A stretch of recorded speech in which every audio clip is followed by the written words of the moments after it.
El sonido del reloj de pared marcaba las 7 en punto de la tarde cuando Inés Martín terminó de alinear los cubiertos de plata sobre el largo mantel blanco.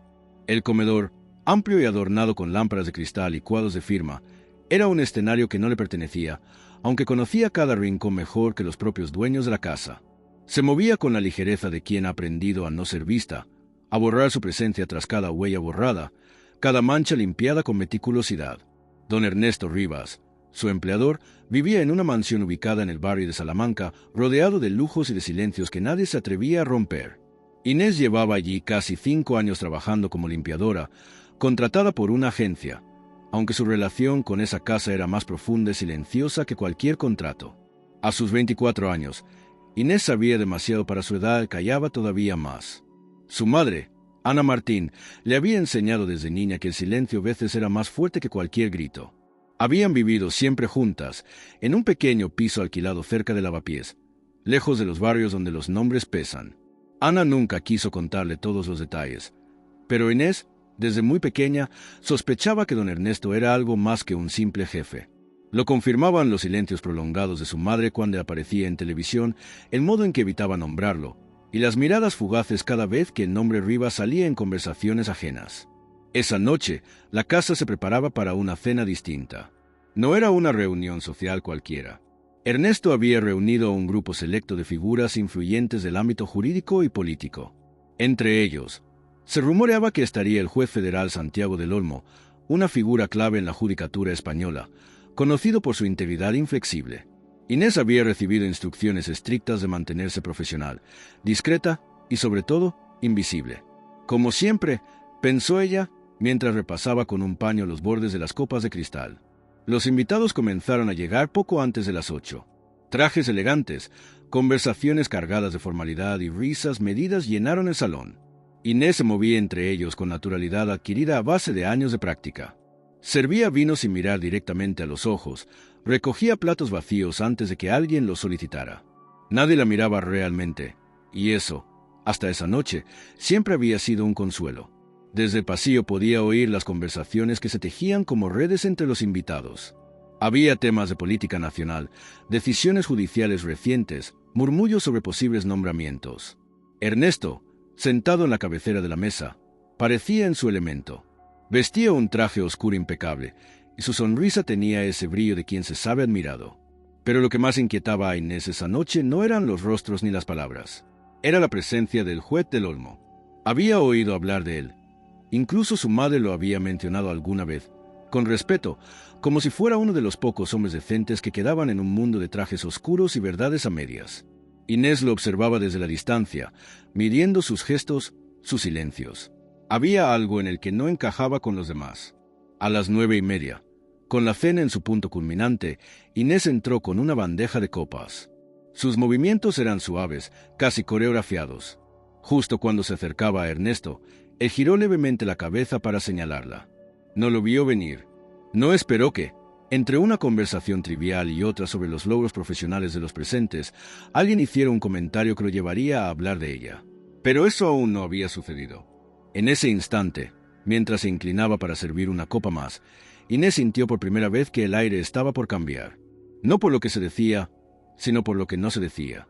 Algo, en ese salón lujosamente decorado, comenzaba a tensarse.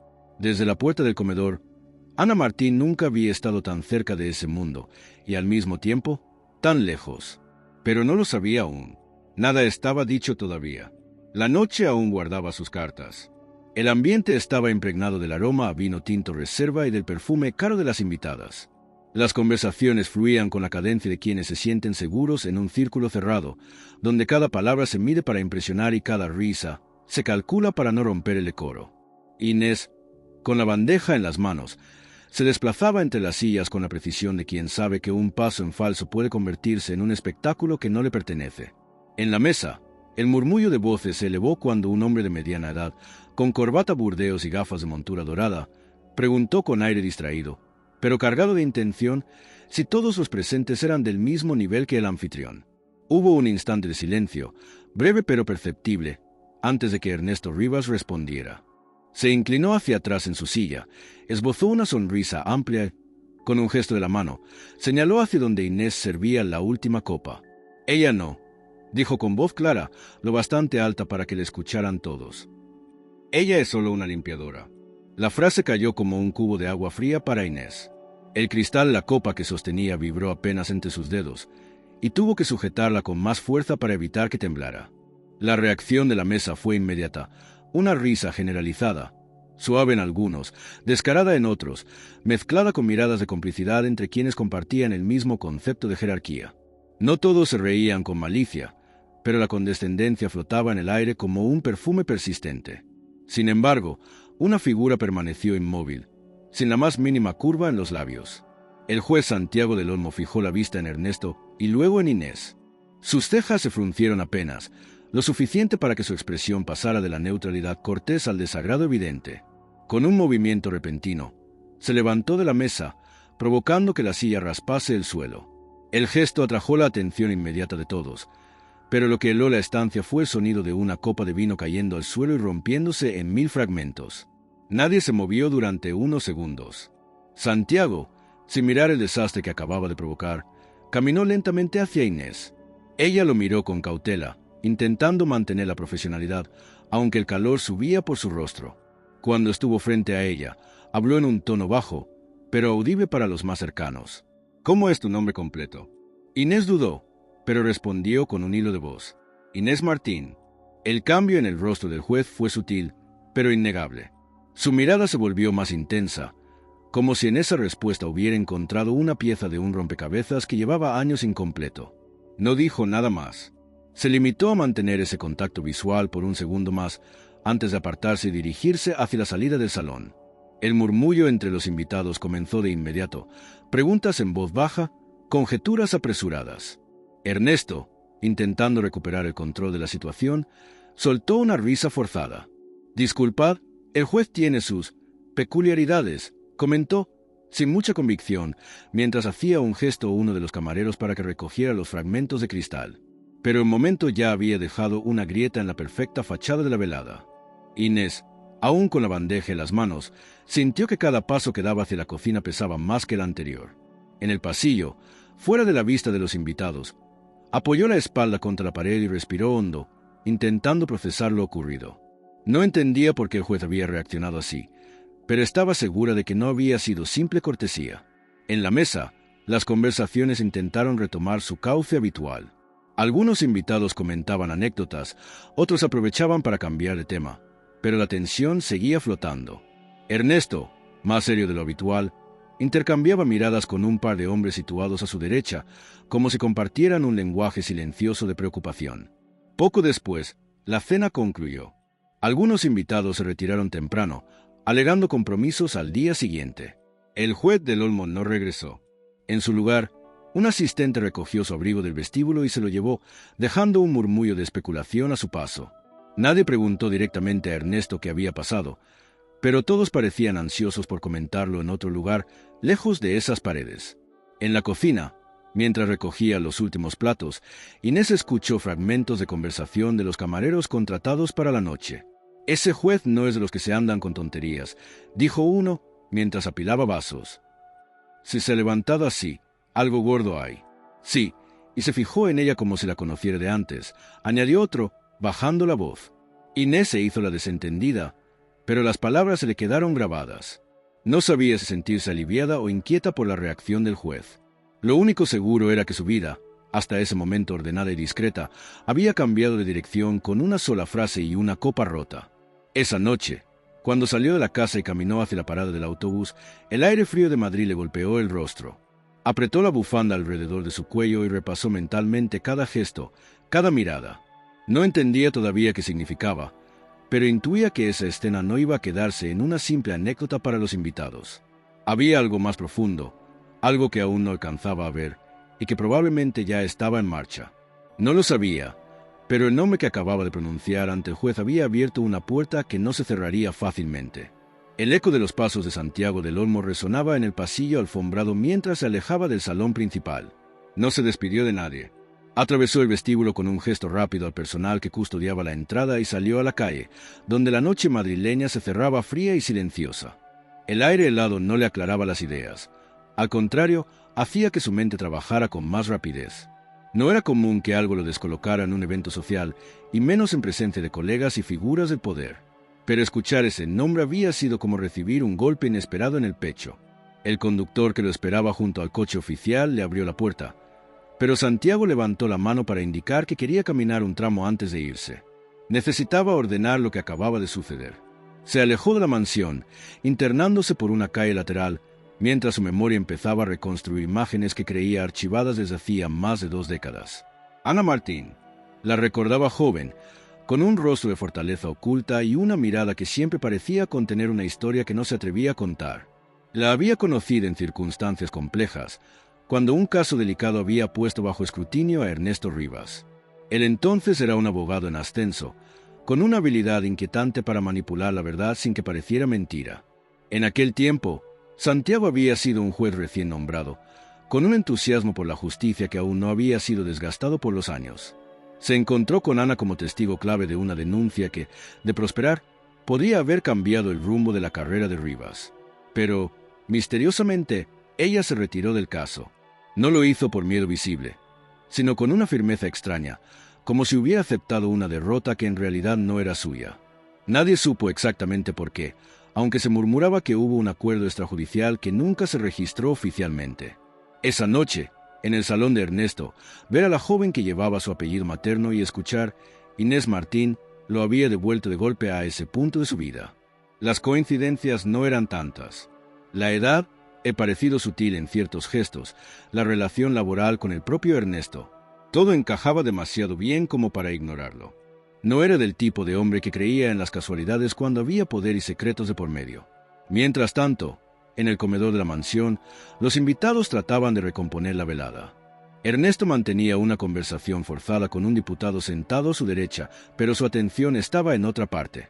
Sus ojos iban de la puerta por donde había salido Santiago, la figura de Inés, que terminaba de recoger discretamente las últimas copas vacías. La incomodidad en su expresión era mínima, pero lo suficiente para que quienes lo conocían adivinaran que su mente estaba ocupada en algo más serio que la conversación. Pasada casi media hora desde la salida del juez, Ernesto decidió interrumpir la reunión. Se excusó con un comentario sobre compromisos laborales al día siguiente y agradeció la presencia de todos. El resto de la noche transcurrió en un cierre apresurado, con despedidas cargadas de cortesía pero también de curiosidad no resuelta. Algunos invitados, al estrecharle la mano, lanzaban miradas que oscilaban entre la duda y la sospecha. En el exterior, Santiago finalmente aceptó subir al coche. El conductor le preguntó si debía llevarlo a su domicilio, pero le indicó otra dirección, más al sur de la ciudad.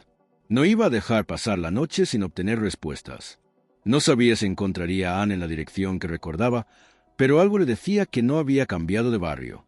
El trayecto fue silencioso. El juez mantenía la mirada fija en las luces que se sucedían por la ventanilla, repasando mentalmente las piezas que tenía y las que le faltaban. Al llegar, se encontró con un edificio antiguo, de fachada desgastada y portal iluminado por un único fluorescente parpadeante. Subió las escaleras lentamente, como si cada peldaño le recordara los años que habían pasado. Golpeó la puerta con suavidad. Pasaron unos segundos antes de que se escucharan pasos del otro lado. La puerta se abrió apenas, dejando ver a una mujer de rostro cansado, pero aún reconocible. «Ana», dijo él, y su voz sonó más grave de lo que esperaba. Ella lo miró con sorpresa, aunque sin mostrar temor. No intercambiaron más palabras.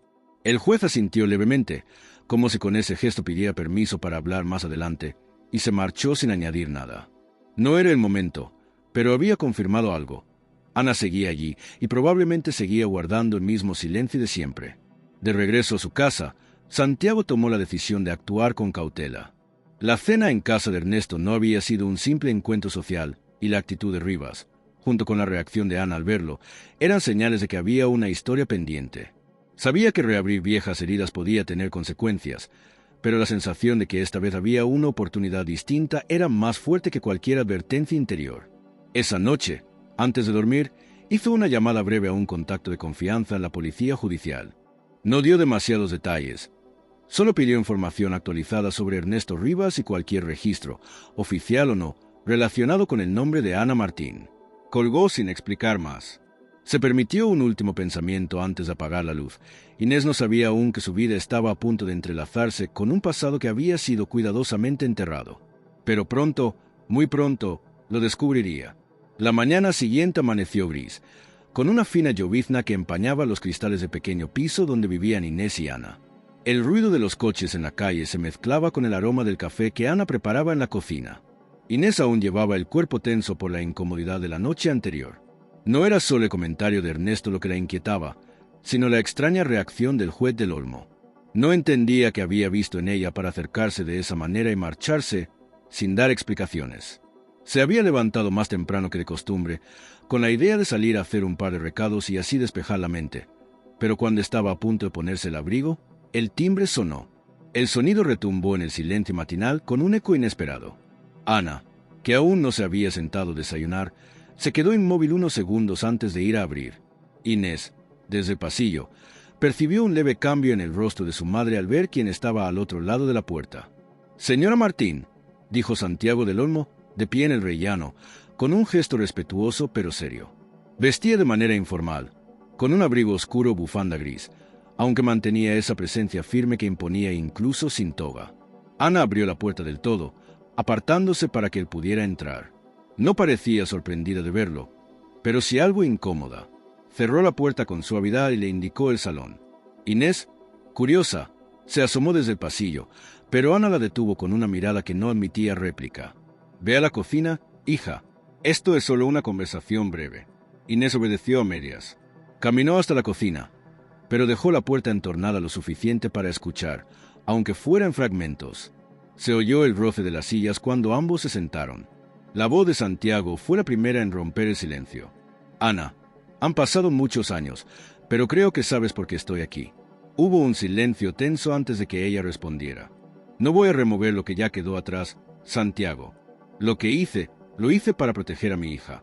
«¿Protegerla de qué?», preguntó él, con un tono más bajo, pero cargado de insistencia. De la verdad, Inés, desde la cocina, apenas alcanzaba a oír algunas palabras. Injusticia, silencio, poder. El resto se perdía en un murmullo que la frustraba. Santiago continuó, con un timbre que sonaba más a advertencia que a súplica. «Ernesto no es invulnerable. Lo que vi anoche me confirma que las cosas han cambiado. Si sigues callando, esta vez no solo estarás protegiéndolo a él, sino también encubriendo algo que podría tener consecuencias legales. No quiero que mi hija pase por lo que yo pasé», replicó Ana, con un tono que mezclaba firmeza y temor. «¿No entiendes, Santiago? No se trata solo de Ernesto. Hay otros, personas que no van a permitir que esto salga a la luz». El juez hizo una pausa larga antes de responder. «Es precisamente por eso que no podemos seguir mirando a otro lado». Inés escuchó el arrastrar de una silla y supo que la conversación estaba terminando. Se apresuró a volver a su asiento en la mesa de la cocina, fingiendo que estaba concentrada en pelar una manzana. Santiago apareció en la puerta, con una expresión que intentaba suavizar sin conseguirlo del todo. «Ha sido un placer verte, Inés», dijo, con una leve inclinación de cabeza. Ella asintió, sin saber muy bien qué responder, y lo vio marcharse. La puerta se cerró y el eco de sus pasos en la escalera se fue apagando lentamente. Ana regresó a la cocina con el rostro serio. Tomó una taza de café y bebió un sorbo antes de hablar. «No preguntes nada, mamá», empezó Inés, pero se detuvo al ver la mirada de advertencia en sus ojos. El resto de la mañana transcurrió en un silencio tenso. Ana se dedicó a limpiar de manera obsesiva, moviendo muebles y repasando superficies que ya estaban impecables, mientras Inés intentaba concentrarse en leer un libro, aunque su mente volvía una y otra vez a la visita del juez. Por la tarde, cuando la lluvia arreció, Inés se asomó a la ventana y vio a un coche estacionado en la esquina. No era habitual ver vehículos detenidos tanto tiempo en esa calle. El conductor, un hombre con gorra, parecía mirar el portal cada cierto tiempo. No sabía si era casualidad o paranoia, pero algo en su interior le decía que no era simple coincidencia. Cuando se lo comentó a su madre, Ana fingió indiferencia. «Será alguien esperando que salga una persona del edificio», dijo, restándole importancia, aunque sus manos no dejaban de moverse con nerviosismo. Esa noche, antes de dormir, Inés repasó en su cabeza cada palabra que había alcanzado a oír de la conversación. La mención de poder e injusticia no eran simples figuras retóricas. Y el hecho de que Santiago hubiera ido hasta su casa en persona, en lugar de hacer una llamada, le confirmaba que lo que fuera que estaba ocurriendo era más serio de lo que ella podía imaginar. Lo que no sabía era que, Mientras intentaba conciliar el sueño, el juez estaba en su despacho revisando antiguos archivos, y un hombre desconocido seguía vigilando desde la esquina, como si esperara una señal para actuar. La tarde siguiente, Inés llegó a casa antes de lo habitual. El turno en la agencia había terminado antes y aprovechó para pasar por la panadería de la esquina. Al entrar al piso, encontró a su madre en el salón, agachada junto a una vieja caja de cartón llena de carpetas y papeles amarillentos. Ana parecía tan concentrada que ni siquiera notó su llegada. «¿Qué haces?», preguntó Inés, dejando la bolsa sobre la mesa. «Ordenando cosas viejas», respondió Ana sin mirarla, con ese tono breve que usaba cuando no quería entrar en detalles. Inés se acercó por curiosidad. La caja contenía facturas, cartas antiguas, recibos de alquiler de años atrás y sobres arrugados. Mientras su madre sacaba algunos documentos para clasificarlos, uno de los sobres se deslizó hasta el suelo y quedó parcialmente abierto. Era de un papel grueso, con un sello impreso en tinta azul que reconoció de inmediato, el membrete del despacho de abogados Rivas y Asociados. Lo recogió instintivamente. Ana, al darse cuenta, se tensó. «Dámelo, es basura», dijo, extendiendo la mano. Pero Inés, antes de devolvérselo, notó que el sobre pesaba más de lo normal. No era un simple papel. Abrió la solapa y encontró dentro varios folios doblados. El primero era un documento mecanografiado con lenguaje jurídico y un encabezado claro: «Acuerdo de confidencialidad». A continuación, había una cifra escrita con todas las letras, que indicaba una transferencia bancaria considerable a nombre de Ana Martín. La fecha coincidía con un tiempo que Inés no recordaba, apenas meses antes de su nacimiento. Entre esos folios había también una hoja manuscrita, escrita con pluma y letra firme. El mensaje era breve: «Esto no cambia nada. No somos parte de tu mundo». No había firma, pero la tinta parecía reciente comparada con el papel. Inés se quedó mirando aquellas palabras, sintiendo un peso extraño en el pecho. «¿Qué es esto, mamá?», preguntó, sosteniendo la nota. Ana se la quitó con brusquedad y volvió a guardarla en el sobre.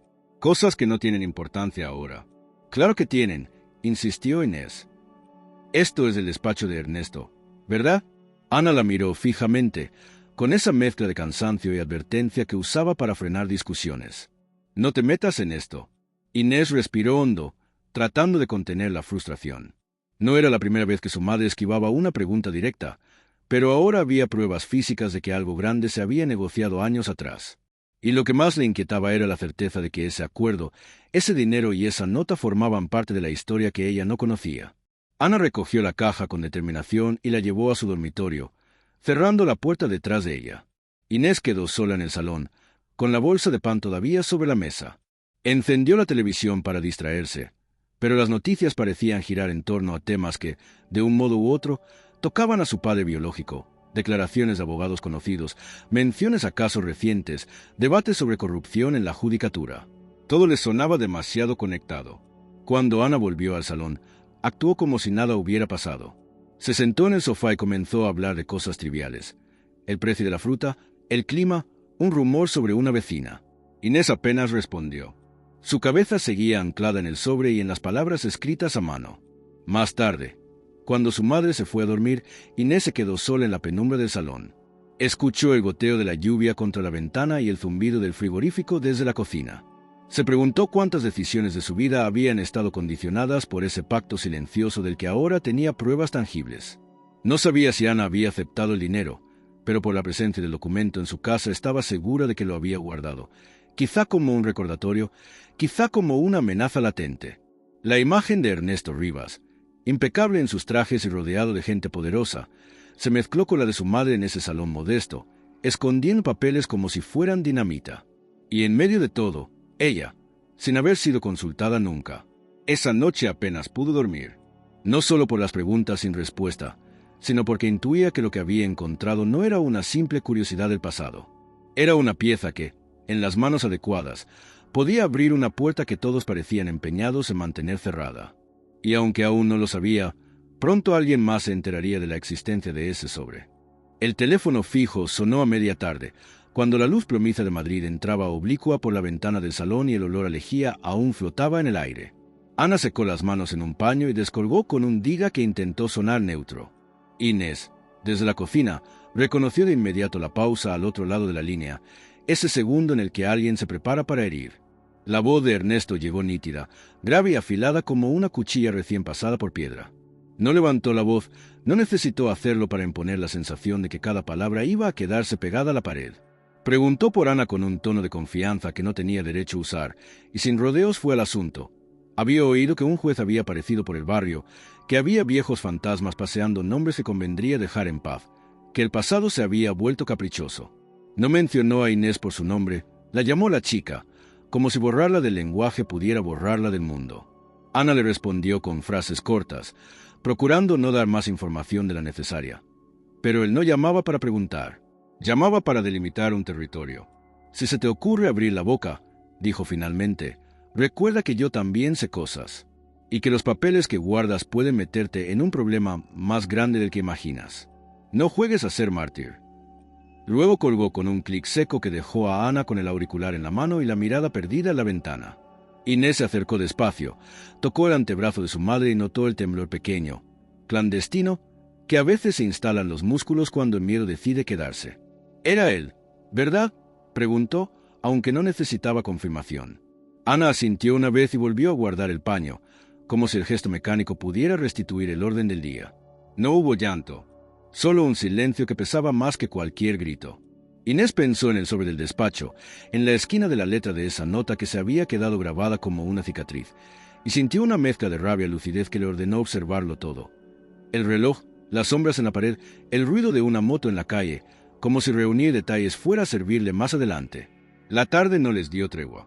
Apenas una hora después, el portero automático chisporroteó con una voz femenina presentándose como Carmen Palacios, asistente personal de Ernesto. Dijo que traía una documentación para firmar, cosas administrativas, y pidió subir solo un momento. Ana se negó con cortesía. Si es documentación, envíela por burofax. La mujer insistió, habló de malentendidos, de evitar incomodidades, de hacer las cosas con discreción y humanidad. Inés se acercó al aparato y tomó la palabra con una firmeza que sorprendió a las dos. Si es tan humano, mándelo por correo certificado. Al otro lado hubo un silencio breve, seguido de un como prefieran que sonó a sonrisa deshecha. Minutos después, un mensajero dejó en el buzón un sobregrueso con el remite del despacho. Dentro había un nuevo acuerdo de confidencialidad, redactado con urgencias. Clausulado sobre la no divulgación de hechos, renuncia a acciones futuras, compromiso de no contacto con medios ni autoridades sin previo aviso. Al final, un párrafo insidioso, hábilmente disfrazado. La aceptación implicaba reconocer que ninguna de las partes admitía hechos y que cualquier filtración sería perseguida por daños y perjuicios. Adjunta, una tarjeta sin firma con un número de teléfono y un mensaje lacónico. Podemos ayudarlas a empezar de nuevo. No tuvieron tiempo de comentar el contenido cuando sonó el móvil de Inés. Era la coordinadora de la agencia, con una voz ensayada para los momentos incómodos. Ha habido cambios en el servicio, anunció y explicó que la casa de Rivas prescindía de su turno por reorganización interna. Le ofreció, a modo de parche, un destino a 2 líneas de metro de distancia en una urbanización de las afueras, trabajo nocturno, peor pagado y con horario partido.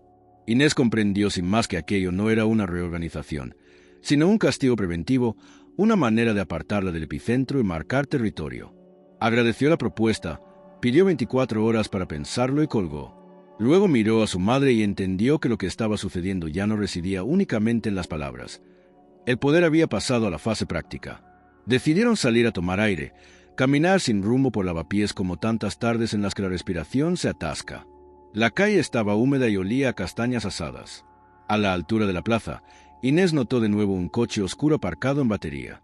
No era el mismo del día anterior, la matrícula era distinta, pero el conductor repetía el patrón de mirar el portal cuando creía que nadie lo observaba. Ana apretó el paso sin mirarlo, y juntas se refugiaron en una cafetería estrecha donde el vapor de la cafetera empañaba el cristal. Se sentaron al fondo. Desde allí, Inés sacó disimuladamente su móvil y comenzó a escribir una lista.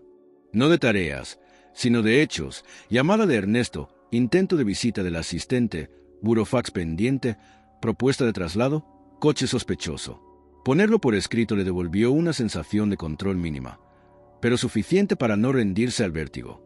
Al regresar al edificio, la portera les avisó de que habían preguntado por ellas 2 hombres bien vestidos, de esos que parecen vendedores pero no lo son. No dejaron tarjeta, simplemente querían confirmar horarios y si vivían solas. Ana agradeció y subió la escalera con los hombros rígidos. Dentro del piso, revisaron puertas y ventanas como quien recuenta lo esencial después de un temblor. Inés abrió el armario donde había guardado la caja de documentos y cambió el escondite. Metió el sobrecomprometedor en el doble fondo de una vieja maleta y la maleta dentro del canapé de la cama, tapándola con mantas y una colcha. No se trataba de paranoia, se trataba de tiempo. El timbre volvió a sonar al anochecer. Esta vez era un mensajero con un burofax a nombre de Ana.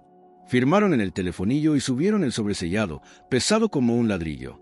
Leyeron juntas, despacio, el lenguaje impecablemente frío de los abogados, requerimiento para cesar cualquier insinuación que lesionara el honor de su representado, advertencia de acciones civiles y penales en caso de incumplimiento, mención a la posible denuncia por extorsión si se establecía cualquier contacto con terceros con ánimo de lucro o daño reputacional. La palabra extorsión les quedó clavada. Ana cerró los ojos un instante, respiró hondo y dijo que aquello era más de lo mismo, pero Inés notó en su voz una grieta. Se hicieron de noche y con ella llegó la llamada que no esperaban. «Soy Santiago», dijo el juez, sin preámbulos. Se disculpó por irrumpir en sus vidas, por haber traído consigo el viento que removía viejos sedimentos, pero añadió que, por primera vez en muchos años, había señales de que el tablero se movía. No les pidió que hablaran, les pidió que no se aislaran. Les sugirió, con prudencia, que documentaran todo: llamadas, visitas, mensajes, matrículas. La memoria nos traiciona cuando quiere, el papel no, dijo, y pidió permiso para enviar a un agente de su confianza, una inspectora discreta que sabría moverse sin encender alarmas. Ana dudó. Inés dijo que sí. No era una concesión al miedo, era un pacto con la realidad. Colgaron, y por primera vez en todo el día Inés se permitió la fragilidad. Lloró en silencio un par de minutos, apoyada en el fregadero. No lloró por lo perdido, sino por lo que estaba en juego. Ana se acercó y la abrazó sin palabras. Ese gesto, tantas veces repetido en otras batallas, ahora tenía un sentido nuevo. No se trataba de aguantar, se trataba de elegir. A medianoche, un ruido en el rellano las puso en alerta. Primero un roce leve, luego golpecito de metal contra metal, como si alguien tanteara una cerradura. Ana apagó la luz del pasillo con un movimiento automático. Inés cogió el móvil y, sin hacer ruido, empezó a grabar desde detrás de la puerta. Se oyeron dos susurros, un murmullo que no alcanzaron a distinguir, y después pasos alejándose. La vecina del tercero abrió su puerta de golpe y gritó que iba a llamar a la policía.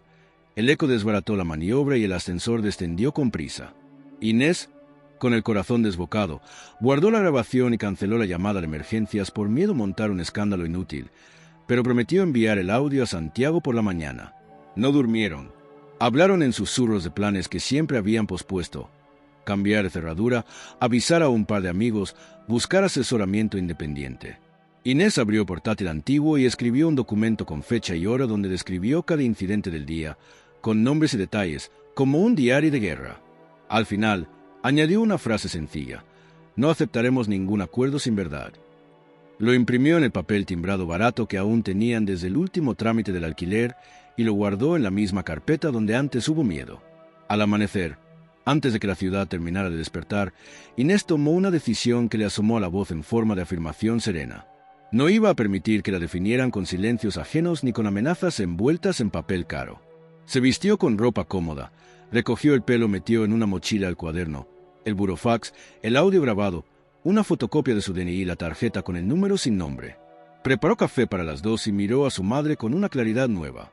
Ana, cansada y orgullosa a la vez, no le preguntó a dónde iba. Lo supo sin necesidad de palabras. Afuera, en la calle que olía a pan recién hecho, el mismo coche oscuro aguardaba con el motor apagado. Inés, por primera vez, no apartó la mirada. La sostuvo un segundo largo, suficiente para que el conductor bajara los ojos. Luego echó a andar con paso resuelto hacia el futuro que no había elegido, pero que estaba dispuesta a escribir con su propia letra. La mañana comenzó con un cielo bajo y denso, de ese gris que parece aplastar los tejados de Madrid. Inés salió del portal sin mirar atrás, aunque podía sentir el peso de los ojos del hombre en el coche oscuro. Tomó la calle hacia la parada de autobús, pero en el último momento cambió de dirección, internándose por un laberinto de callejuelas que conocía bien. Su destino no era el trabajo, ni tampoco la agencia. Llevaba días incubando la idea y la noche anterior la había convertido en determinación. Iría directamente al despacho de Santiago del Olmo. El edificio judicial donde trabajaba el juez era imponente, con una fachada que imponía respeto incluso antes de cruzar las puertas. El vestíbulo estaba lleno de gente, abogados trajeados, funcionarios con carpetas bajo el brazo, ciudadanos esperando turno. Inés sintió que su presencia allí era como una piedra en un tablero de ajedrez, pequeña, pero capaz de alterar el juego. Se acercó al mostrador y pidió hablar con el juez del Olmo. La recepcionista, acostumbrada a filtrar visitas, le preguntó si tenía cita. Ella respondió que no, pero que era un asunto personal y urgente. La mujer la observó unos segundos, calibrando su insistencia, y finalmente hizo una llamada breve antes de indicarle que aguardara. Un funcionario la condujo a través de pasillos estrechos y puertas con placas de bronce hasta una sala pequeña de espera. Allí, el silencio era distinto, más denso, como si las paredes guardaran discusiones que nunca salieron a la luz. Minutos después, Santiago apareció. Vestía traje oscuro y corbata lisa, y sus ojos se suavizaron al verla. Inés, dijo, invitándola a pasar a su despacho. No esperaba verte tan pronto. El interior estaba ordenado hasta el extremo, con estanterías llenas de expedientes y una gran mesa de madera sin papeles sueltos. Inés se sentó frente a él y apoyó la mochila en el suelo. «Quiero saber la verdad», dijo sin rodeos. «Anoche pensé mucho y no puedo seguir con preguntas a medias. Usted sabe algo sobre mi madre y sobre Ernesto Rivas. Y creo que también sabe que todo esto me está afectando directamente». Santiago la miró en silencio unos segundos antes de responder. «Sí, lo sé. Y tienes razón, es momento de que escuches todo. Pero quiero que entiendas que lo que voy a decirte no es solo tu historia personal, también es parte de un entramado que lleva años protegido por intereses muy poderosos». Sacó una carpeta del cajón y la colocó sobre la mesa. Dentro había copias de documentos, recortes de periódicos y anotaciones manuscritas. Le señaló una fecha, hacía más de 2 décadas. Le explicó que, en ese momento, Ernesto había sido investigado por abuso de poder y encubrimiento en un caso que involucraba a varios empresarios y funcionarios. Ana, su madre, había sido testigo de un hecho clave, pero se retiró del proceso antes de declarar. Oficialmente, no se dieron razones, pero Santiago siempre sospechó que había un acuerdo extrajudicial. «No podíamos probar nada», continuó el juez. «Todo estaba basado en testimonios que desaparecieron, documentos que nunca llegaron a registrarse y personas que, de repente, cambiaron de versión. El caso se cerró, y Ernesto salió fortalecido, como si la investigación lo hubiera limpiado en lugar de ensuciarlo». Inés apretó las manos sobre las rodillas. «¿Y yo?», preguntó. «¿Qué tengo que ver en todo esto?». Santiago la miró con franqueza. «Todo, Inés. Eres la prueba viva de que Ernesto y Ana tuvieron una relación. Y eso no es solo un detalle personal. En aquel caso, uno de los puntos más delicados era la acusación de que Ernesto utilizaba su posición para aprovecharse de personas en situación vulnerable. Tu existencia, reconocida oficialmente, podría cambiar la narrativa. No es que tu vida sea una prueba en sí, pero tu filiación podría abrir puertas legales que llevan años cerradas». Ella bajó la mirada, intentando asimilar la carga de esas palabras. «¿Quiere que me enfrente a él?», preguntó, con un hilo de voz. «Quiero que decidas si estás dispuesta a que tu historia forme parte de algo más grande», respondió Santiago. «No puedo obligarte, y no te voy a mentir. Habrá consecuencias. La prensa, las redes, las miradas, todo puede volverse en tu contra. Pero si damos este paso, no estarás sola». Inés abrió la mochila y sacó el sobre con el acuerdo de confidencialidad, el burofax y la grabación en su móvil. Los colocó sobre la mesa. «Si voy a hacerlo, que sea con todo lo que tengo. Y aún hay más en casa». Santiago revisó por encima los documentos, su expresión volviéndose más seria. «Esto es importante», dijo. «Aquí hay detalles que podrían demostrar que hubo un pago para comprar silencio. Y la nota manuscrita, si logramos compararla con la caligrafía de Ernesto, puede ser una pieza clave». El juez se levantó y fue hasta la ventana. Miró la calle como si esperara ver algo, o a alguien, y luego volvió a girarse hacia ella. «No vamos a precipitar nada. Necesito que mantengas la calma y que sigas haciendo tu vida normal. Si te mueves de forma brusca, ellos lo notarán. Pero quiero que, cuando vuelvas a casa, hagas un inventario exacto de todo lo que puedas tener guardado. Y si notas cualquier movimiento extraño, me llames de inmediato». Inés asintió. La decisión ya estaba tomada. No había vuelta atrás. «Lo haré», dijo, «y no pienso callarme más». Cuando salió del edificio, el aire frío le golpeó el rostro, pero no le importó. Caminó por la acera con paso firme, consciente de que el primer movimiento de su nueva partida ya estaba hecho. En algún lugar, Ernesto Rivas seguiría creyendo que controlaba el tablero. Pero Inés, por primera vez en su vida, tenía una pieza capaz de cambiar el juego. La noticia no llegó como un rumor ni como una sospecha. Estalló en la pantalla del televisor de la cocina, a media mañana, mientras Ana preparaba una tortilla. Inés había salido temprano para hacer el inventario que Santiago le había pedido y no se enteró hasta que su madre la llamó con un tono de voz que mezclaba urgencia y desasosiego. «Pon la tele», fue lo único que dijo. En la pantalla, el presentador de un programa matinal hablaba con ese entusiasmo contenido que se reserva para las exclusivas. Fuentes anónimas aseguran que la joven Inés Martín, empleada como limpiadora en la residencia del prestigioso abogado Ernesto Rivas, es en realidad su hija no reconocida. Las imágenes que circulan muestran a la joven desempeñando labores domésticas durante un evento privado en el que asistieron importantes figuras de la judicatura y la política. Las imágenes eran las de la cena en la mansión. Ella sirviendo copas, pasando entre los invitados, moviéndose con la discreción que siempre había sido su escudo.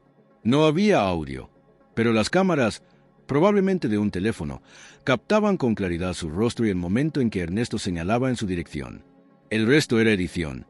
Fotografías de archivo de Rivas en actos públicos, recortes de prensa sobre su trayectoria y, de fondo, una música que sugería misterio y escándalo. Inés sintió un vuelco en el estómago. No había hablado con ningún periodista, no había dado entrevistas ni filtrado información. Sin embargo, ahí estaba su imagen, repetida en bucle y acompañada de titulares que la presentaban como protagonista involuntaria de una trama. El teléfono empezó a sonar. Primero el fijo, luego su móvil. Números desconocidos, mensajes de texto solicitando declaraciones, invitaciones a programas de televisión. En redes sociales, su nombre comenzó a aparecer asociado a etiquetas que combinaban morbo y crítica. Algunos la defendían, otros insinuaban que buscaba notoriedad o dinero. Ana cerró las cortinas y desconectó el timbre. Sabía que no tardarían en presentarse periodistas en la puerta.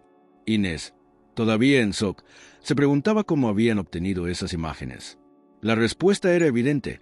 Alguien en la cena había grabado y vendido material. El acoso mediático creció en cuestión de horas. Una furgoneta de un canal local se estacionó frente al edificio. Un reportero esperaba con micrófono en mano, mirando cada vez que la puerta se abría. Vecinos curiosos asomaban por las ventanas, algunos con el gesto de quien se siente partícipe de algo importante, otros con incomodidad por la invasión de su calle. Santiago llamó a media tarde. Su voz sonaba tensa, pero no sorprendida. «Esto cambia las cosas», dijo. «Ya no es un asunto que pueda manejarse en silencio. Ernesto va a reaccionar y no de forma amistosa. Necesitamos adelantarnos». «Yo no he dicho nada», respondió Inés, casi suplicando. «Lo sé», contestó el juez. «Pero eso no importa. Lo que importa es que ahora todo el mundo cree que hay una historia detrás, y no puedes quedarte sin controlarla. Si no hablas, ellos inventarán el resto». Ana tomó el teléfono y preguntó directamente si era seguro que Inés saliera de casa. Santiago dudó antes de responder que lo mejor sería que se mantuviera en lugares controlados, pero que no se escondiera del todo. El miedo es lo que ellos esperan. No se lo des. Mientras tanto, Ernesto Rivas apareció en un programa de entrevistas nocturno. Vestido impecablemente, negó con una sonrisa cualquier relación más allá de la laboral. Describió la noticia como una campaña sucia para desestabilizarme y presentó a Inés como una trabajadora más que había sido víctima de una manipulación mediática. El presentador, complaciente, le permitió explayarse sobre su carrera y sus valores familiares, mientras en la parte inferior de la pantalla corrían frases como el abogado niega ser padre de su empleada. Inés lo vio desde el sofá, sintiendo que cada palabra era una negación de su existencia. No solo rechazaba el vínculo, la reducía a un instrumento para atacar su reputación. Esa noche, el portal del edificio fue un hervidero de curiosos. Un grupo de periodistas permaneció en la acera, esperando captar una imagen de ella. Ana intentó convencerla de que no saliera, pero Inés, consciente de que esconderse no haría más que alimentar el morbo, decidió bajar con un abrigo y gafas oscuras. Al salir, las preguntas llovieron. ¿Es cierto que es hija de Rivas? ¿Va a demandar por reconocimiento? ¿Recibió dinero a cambio de silencio? No respondió ninguna. Caminó con paso firme hasta la esquina y tomó un taxi. Su destino no era aleatorio. Había decidido reunirse con una periodista independiente que Santiago le había recomendado, alguien con reputación de no vender historias a cambio de favores. En un café discreto del barrio de Chamberí, Inés le contó lo básico. No buscaba fama, no había filtrado nada, y lo único que quería era la verdad. La periodista escuchó sin interrumpir, tomando notas, y le prometió que contrastaría cada dato antes de publicar. Al volver a casa, encontró a Ana despierta, mirando por la ventana como si esperara ver llegar a alguien. En la mesa había una carpeta nueva, con el logo del juzgado. Santiago la había dejado a través de un funcionario de confianza. Dentro, un resumen de las posibles vías legales que podrían abrirse a raíz de la filtración, desde demandas por difamación hasta una solicitud formal de reconocimiento de paternidad. Inés se sentó y pasó las hojas una a una. La presión mediática no iba a detenerse, pero por primera vez entendió que podía usarla a su favor. No se trataba de limpiar su imagen en los titulares, se trataba de arrancar de raíz la mentira que había sostenido toda su vida. En el exterior, las cámaras seguían encendidas. Pero dentro del piso, algo había cambiado. Inés ya no era solo la mujer que servía copas en la casa de un hombre poderoso. Ahora, sin buscarlo, se había convertido en la voz que podía poner en jaque a todo un sistema que llevaba años blindando a Ernesto Rivas. El silencio en la casa se volvió espeso los días siguientes. La televisión permanecía apagada para evitar las noticias y las redes sociales eran terreno prohibido. Afuera, los periodistas parecían haber aprendido la rutina del edificio. Sabían a qué hora se encendían las luces, cuando se oía la cisterna, cuando Ana bajaba a comprar pan. Era un asedio que no dependía de palabras, sino de presencia constante. Una noche, cuando las persianas ya estaban bajadas y la calle empezaba a vaciarse, Ana entró en el cuarto de Inés sin llamar. Llevaba una carpeta delgada bajo el brazo y un gesto que mezclaba agotamiento y resolución.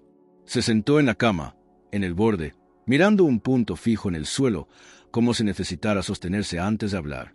No pensé que llegaría el momento en que tendría que enseñarte esto, dijo, acariciando el lomo de la carpeta. Siempre creí que te estaba protegiendo al guardarlo. Inés dejó el libro que estaba leyendo y se enderezó. Ana abrió la carpeta y sacó un sobre amarillento, con las esquinas dobladas por el tiempo. Lo puso sobre la colcha y lo empujó hacia su hija.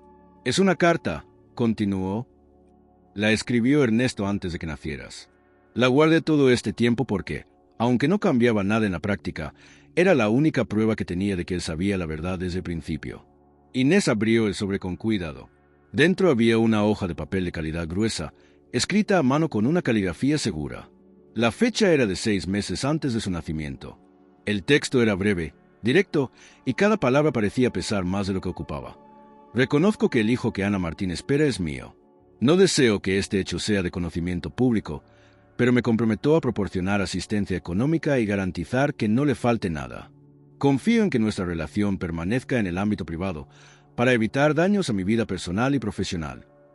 Al final, la firma inconfundible de Ernesto Rivas, acompañada de 2 rúbricas más, los nombres de 2 testigos que Inés no conocía. «Nunca acepté su dinero», dijo Ana, con voz firme. «Ni entonces ni después. Lo que no pude evitar fue aceptar su condición de silencio. No lo hice por él, lo hice porque sabía lo que podía pasar si lo desafiaba. Ya había visto cómo actuaba cuando alguien se interponía en su camino». Inés siguió leyendo la carta varias veces, como si necesitara memorizar cada trazo, cada línea. «¿Por qué nunca me lo contaste?», preguntó finalmente. Ana suspiró y apoyó las manos sobre las rodillas. «Porque no quería que crecieras con el peso de esa verdad, que supieras que tenías un padre que no te quería reconocer, que para él eras un inconveniente. Preferí que aprendieras a caminar sin esa sombra. Pero ahora la sombra nos persigue igual, y no sé si callar sigue siendo una forma de protegerte». Inés se levantó y fue hasta el escritorio. Encendió la lámpara, sacó el móvil y le tomó una foto a la carta, asegurándose de que se vieran las firmas y la fecha. Luego la colocó de nuevo en el sobre y lo cerró. «Esto ya no puede quedarse guardado en un cajón». Ana la observó, y en sus ojos había miedo, pero también una chispa de alivio. «Si la usas, no habrá vuelta atrás», advirtió. «No solo para ti o para mí. Esto podría arrastrar a más gente que no tiene nada que ver contigo, pero que ha vivido protegida por el silencio de Ernesto». «Ya lo sé», respondió Inés. «Pero cada día que pasa sin que se sepa la verdad es un día más en que él sigue construyendo su vida sobre una mentira». Se quedaron en silencio unos segundos, hasta que Ana se levantó y salió de la habitación. Inés, sola, sacó el portátil y redactó un correo breve dirigido a Santiago del Olmo. Adjuntó las fotos de la carta y escribió: «Esto es lo que mi madre guardó durante 24 años. Dígame cómo procedemos». Minutos después, el teléfono vibró con la respuesta del juez. «No la mueva de su casa. La recogeré personalmente mañana. Esto puede ser decisivo». Esa noche, mientras intentaba dormir, Inés sintió que el peso de la carta en el sobre no estaba solo en la madera de la mesilla. Era un peso que llevaba en el pecho, una mezcla de miedo y determinación que ya no se podía disolver con silencio. Afuera, la calle estaba tranquila, pero ella sabía que la calma era apenas un velo antes de que empezara la tormenta real. El día en que Inés entregó la carta a Santiago comenzó con un cielo limpio, de un azul casi irónico para lo que estaba por suceder. A primera hora, el juez llegó sin escolta visible, vestido de manera sobria, y subió al piso con una carpeta bajo el brazo. Ana le abrió con un gesto breve, y él no perdió tiempo.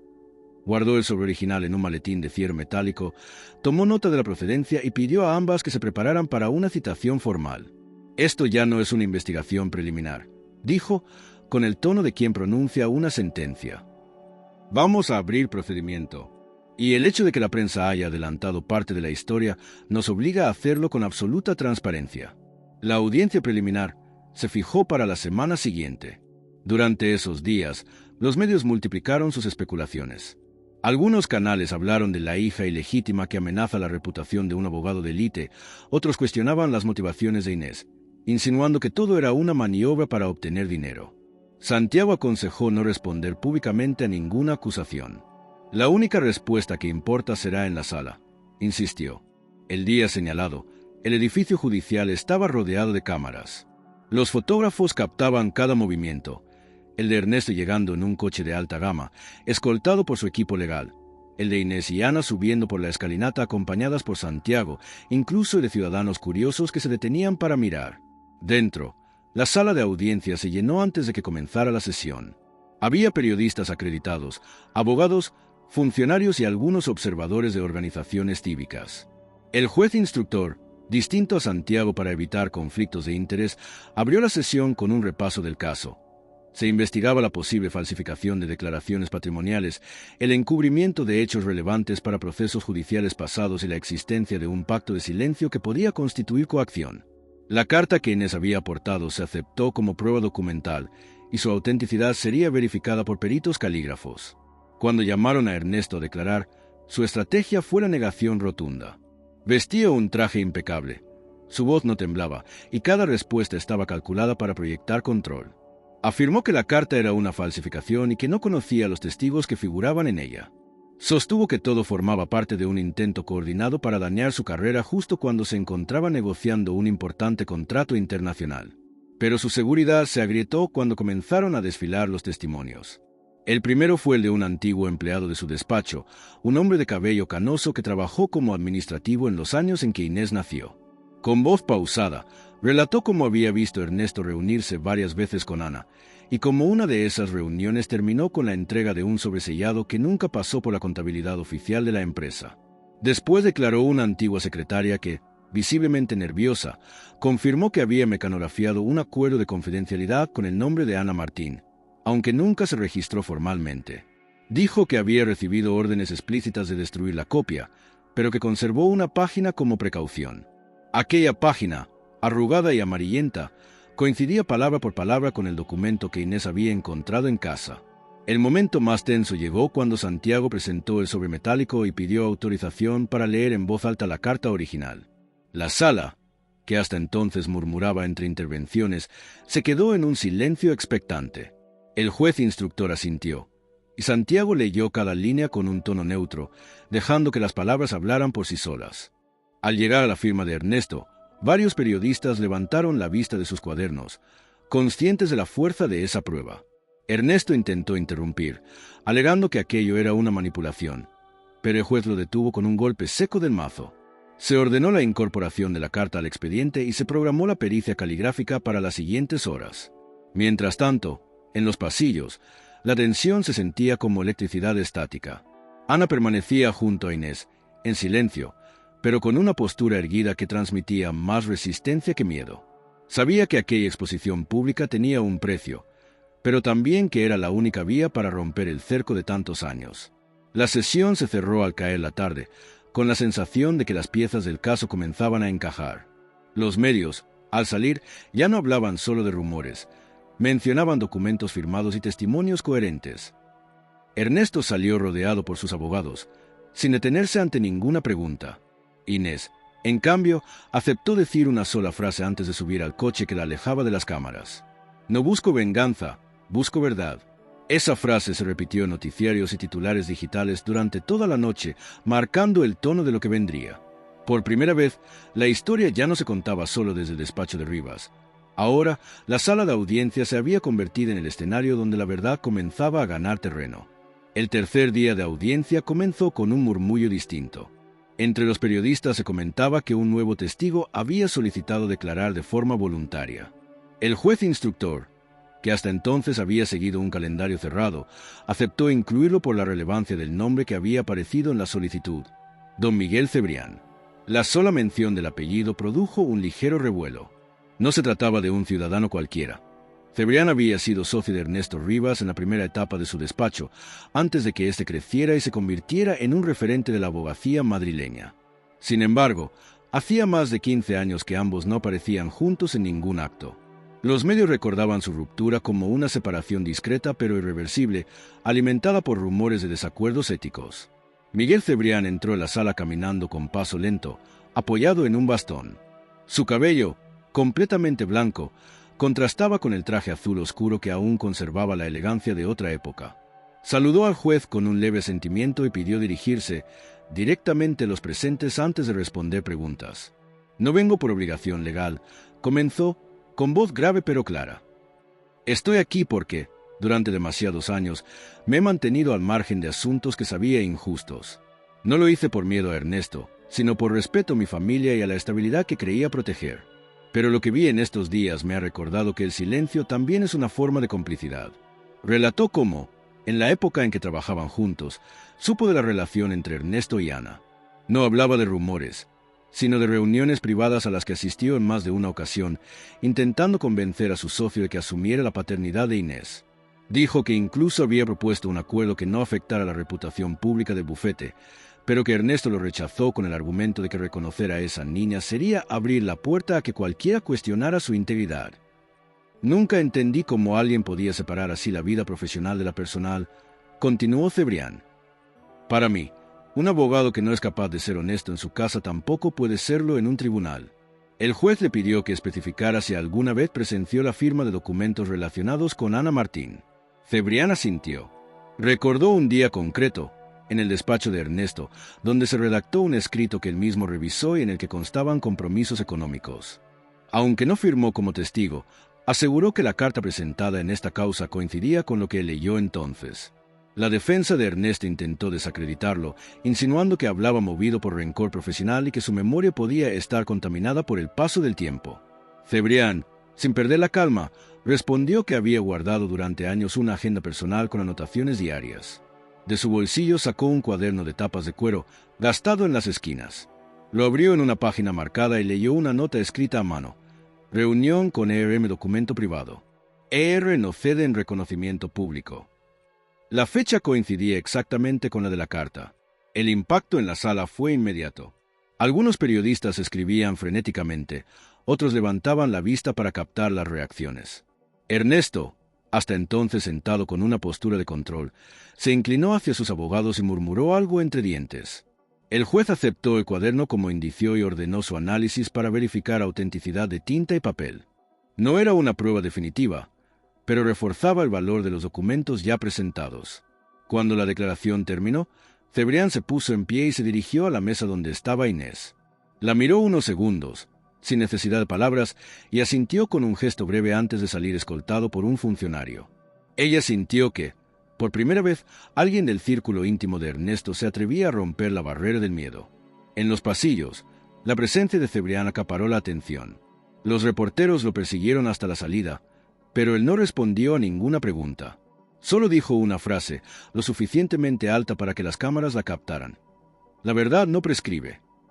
Dentro de la sala, el juez anunció que, tras este testimonio, se reabrirían ciertas diligencias relacionadas con otros casos antiguos en los que Ernesto había participado. La mención de otros casos generó un nuevo murmullo. Si las conexiones salían a la luz, la investigación podría ir mucho más allá del vínculo con Inés. Para ella, aquello era un arma de doble filo. Cuantas más personas implicadas, mayor sería el alcance de la verdad. Pero también crecía el riesgo de que las fuerzas que protegían a Ernesto se movilizaran con más violencia. Esa noche, al volver a casa, Inés encontró a Ana en la mesa de la cocina, leyendo una carpeta que Santiago le había dejado. Contenía un resumen de lo que podía suceder si se abrían nuevas líneas de investigación, citaciones a otros testigos, revisión de contratos y, sobre todo, exposición mediática prolongada. «Esto no se acaba pronto», dijo Ana, levantando la vista. «Y tenemos que estar preparadas para lo que venga». Inés asintió. Sabía que el camino que habían tomado ya no tenía retorno. Pero después de escuchar a Miguel Cebrián, comprendió que la verdad, aunque tardara en abrirse paso, encontraba aliados inesperados cuando menos lo imaginaba. Y eso, en medio de todo, era un respiro que valía la pena conservar. Las semanas posteriores al testimonio de Miguel Cebrián fueron un terreno inestable donde cada día traía una nueva grieta en la imagen de Ernesto Rivas. Lo que antes eran rumores se convirtió en titulares impresos y digitales que circulaban a toda hora. Socio histórico confirma vínculo oculto de Rivas. Juez amplía investigación por presunto encubrimiento o el caso que puede derribar a uno de los abogados más influyentes de Madrid. Las cadenas de televisión abrían con su nombre y las tertulias dedicaban horas a analizar las implicaciones. En el Colegio de Abogados, el ambiente se volvió espeso. Un comunicado oficial informó que Ernesto quedaba suspendido cautelarmente de sus funciones representativas en la institución, en aras de preservar la imagen y el prestigio de la abogacía. El texto, que en otro momento habría sido una defensa corporativa, sonaba a distanciamiento calculado. Los que antes lo saludaban con palmadas en la espalda ahora le ofrecían apenas un gesto seco, y algunos ni siquiera eso. Mientras tanto, el círculo político que solía invitarlo a cenas y eventos empezó a omitir su nombre de las listas. Invitaciones retiradas, llamadas no devueltas y un silencio que, para alguien acostumbrado a estar en el centro, era más hiriente que las críticas abiertas. El mismo despacho que él había fundado comenzó a perder clientes importantes. 2 multinacionales cancelaron contratos, alegando que no querían que su imagen quedara vinculada a un proceso judicial de alto perfil. Ernesto reaccionó como un hombre que ve cómo el agua entra en su barco.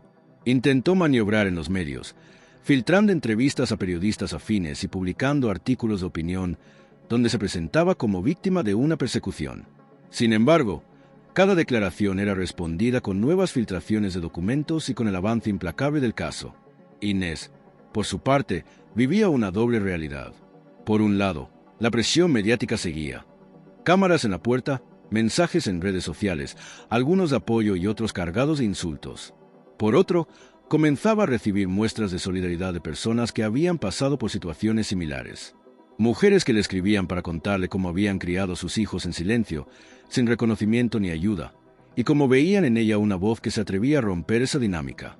Una tarde, recibió un sobre sin remitente. Dentro había una hoja doblada con un breve mensaje. No estás sola. Ellos se creen intocables, pero no lo son. Junto a la nota, un pendrive. Inés lo llevó directamente a Santiago, quien lo examinó con un técnico de confianza. Contenía copias de correos electrónicos y documentos internos del despacho de Rivas que demostraban maniobras para entorpecer procesos judiciales en varios casos, algunos de ellos relacionados con empresas investigadas por fraude. Era material sensible que, aunque no estaba vinculado directamente a su historia, reforzaba el patrón de conducta que el juez buscaba probar. El avance de la investigación trajo consigo momentos de tensión. Una noche, Ana regresó del supermercado con la sensación de ser seguida. Inés insistió en acompañarla siempre que saliera y Santiago dispuso que un agente de su confianza las visitara con regularidad, sin uniforme, para pasar desapercibida. Aquella mujer, llamada Laura, resultó ser una presencia tranquilizadora. Hablaba poco, pero observaba mucho y siempre tomaba nota de matrículas y movimientos en la calle. El cambio más significativo llegó cuando, en una de las audiencias, el juez instructor anunció que las pruebas reunidas hasta el momento permitían imputar formalmente a Ernesto por coacción, falsedad documental y obstrucción a la justicia. La sala estalló en murmullos y los abogados de Rivas pidieron un receso inmediato. Fuera, Los periodistas transmitían en directo la noticia, conscientes de que se trataba de un golpe que podría inhabilitarlo profesionalmente durante años, incluso antes de que hubiera una sentencia firme. Esa noche, mientras las redes ardían, Inés y Ana cenaron juntas en silencio. No había celebración, solo un reconocimiento tácito de que estaban avanzando, aunque el camino no estuviera libre de riesgos. Ana, con los ojos brillantes, rompió el mutismo para decir: «Lo hiciste mejor que yo». Inés sonrió con un cansancio que no restaba sinceridad. «Lo estamos haciendo juntas». En los días siguientes, la narrativa pública comenzó a inclinarse. Ya no era solo la historia de una hija no reconocida. Se hablaba de un caso que podía destapar un patrón de impunidad extendido. Las organizaciones de defensa de derechos empezaron a mencionarla en sus comunicados y a invitarla a participar en mesas de debate. Ella declinó la mayoría de las invitaciones, siguiendo el consejo de Santiago de mantenerse enfocada en el proceso judicial. Sin embargo, aceptó una entrevista en un medio digital de investigación que se había mantenido neutral desde el inicio. Allí, habló de su experiencia sin entrar en detalles del caso en curso. Dijo que lo más difícil no había sido enfrentar a Ernesto, sino comprender que el silencio prolongado puede corroer más que un enfrentamiento abierto. La entrevista se viralizó y por primera vez Inés sintió que su voz llegaba sin distorsiones. Ernesto, al enterarse, intentó contrarrestar con una rueda de prensa. Pero el salón contratado para la ocasión no se llenó y las preguntas de los periodistas fueron más incisivas que en otras épocas. Parecía que el equilibrio de poder se había desplazado y que su figura ya no generaba el mismo respeto automático. La partida aún no estaba ganada, pero las piezas se movían a favor de quienes buscaban la verdad. Inés lo sabía, y también sabía que en ese tipo de luchas, la resistencia no se mide en días o semanas, sino en la capacidad de sostener la verdad cuando el cansancio amenaza con imponerse. Y en ese momento, estaba más dispuesta que nunca a sostenerla hasta el final. El juicio concluyó en una mañana fría de finales de otoño, con el cielo encapotado y un viento que arrastraba hojas secas por la escalinata del juzgado. La sala estaba llena hasta el último banco. Periodistas, curiosos, funcionarios y algunos rostros conocidos que habían seguido el caso desde sus primeros días. Inés entró acompañada de Ana y de Santiago, vestida con sobriedad y con el cabello recogido. No llevaba ningún gesto de triunfo en el rostro, solo una calma tensa, consciente de que aquella jornada era un punto de cierre, no de celebración. El juez leyó la sentencia con la cadencia de quien sabe que cada palabra será analizada y repetida en titulares. Ernesto Rivas fue hallado culpable de falsedad documental, coacción y obstrucción a la justicia. La pena incluía la inhabilitación profesional por 10 años y una condena de prisión, que, debido a su edad y a la ausencia de antecedentes penales, podría cumplir en régimen semiabierto. No era una victoria absoluta, los cargos más graves por casos colaterales aún debían investigarse, pero sí un golpe irreversible a su reputación y a su capacidad de operar en los círculos de poder que antes lo protegían. En la sala, el murmullo fue inmediato. Ernesto se mantuvo erguido, con el rostro pétreo, evitando mirar a Inés. Sus abogados recogieron los papeles con movimientos rápidos, conscientes de que la prensa esperaba cada gesto. Cuando se levantó para salir, un grupo de reporteros intentó interceptarlo, pero él pasó de largo, rodeado por 2 asistentes. Santiago le indicó a Inés que permaneciera sentada hasta que el lugar se despejara un poco. Ana le tomó la mano, apretándola con fuerza, y por primera vez en mucho tiempo, su hija sintió que no había un silencio incómodo entre ellas, sino un entendimiento pleno. Al salir, las cámaras la rodearon, pero esta vez no para lanzarle preguntas sensacionalistas. Querían saber qué sentía, qué haría ahora, si consideraba que se había hecho justicia. Inés respondió con frases cortas, sin alzar la voz. Esto no se trató de venganza. Se trató de demostrar que nadie está por encima de la verdad. Las imágenes recorrieron todos los informativos de la tarde. En las redes, el eco fue distinto al de meses atrás. Había menos insultos y más mensajes de apoyo, incluso de personas que antes la habían criticado. El caso había servido para abrir conversaciones sobre el poder, la impunidad y la necesidad de reconocer la verdad, incluso cuando incomoda. Con el tiempo, el interés mediático comenzó a desvanecerse. Las cámaras se fueron de la puerta del edificio y las calles volvieron a la rutina habitual. Fue entonces cuando Inés tomó una decisión que había postergado: dejar el trabajo de limpiadora y matricularse en la carrera de Derecho en la Universidad Complutense. No lo hacía para seguir los pasos de Ernesto, sino para ocupar un espacio desde el cual pudiera ayudar a otros a enfrentar injusticias. La beca que recibió provenía de una fundación que prefirió permanecer anónima. Santiago sospechaba de dónde venía el dinero, pero nunca lo confirmó. Inés aceptó el apoyo sin hurgar más, convencida de que lo importante era aprovechar la oportunidad. El primer día de clases fue extraño. Nadie la señaló, aunque más de uno la reconoció. Algunos compañeros se le acercaron con curiosidad, otros con admiración. Ella respondió con la misma naturalidad con la que había aprendido a moverse en cualquier entorno, sin arrogancia, pero con firmeza. Ana, mientras tanto, encontró un empleo estable en una pequeña librería del barrio. La rutina de atender clientes, organizar estanterías y conversar sobre libros le devolvió una tranquilidad que hacía años no sentía. Entre madre e hija, las conversaciones se hicieron más fluidas. Hablaban del futuro, de pequeños planes, de cosas que antes parecían imposibles de imaginar sin la sombra de Ernesto. Un día, mientras revisaba apuntes en la biblioteca de la facultad, Inés recibió un mensaje de Laura, la inspectora que las había acompañado en los momentos más tensos. Decía simplemente: «Hay otras personas que quieren hablar contigo. Historias parecidas a la tuya. Si estás dispuesta, te pondré en contacto». Inés respondió con un sí inmediato. No se trataba de protagonismo, sino de tender la mano a quienes aún vivían con el peso del silencio. Con el paso de los meses, comprendió que su nombre, que antes había sido un secreto incómodo, ahora se había convertido en un símbolo para algunos. No por la sangre que compartía con un hombre poderoso, sino por haber elegido enfrentar la mentira sin permitir que la destruyera. En una tarde de primavera, sentada en un banco del retiro, Inés observó cómo el sol atravesaba las ramas nuevas de los árboles y pensó en lo mucho que había cambiado su vida desde aquella noche en la mansión. No había olvido ni perdón fácil, pero tampoco carga insoportable. Su nombre, Inés Martín, ya no estaba enterrado bajo un acuerdo de silencio. Era suyo, libre, y llevaba consigo la certeza de que la verdad, aunque tarde, siempre encuentra el modo de hacerse escuchar.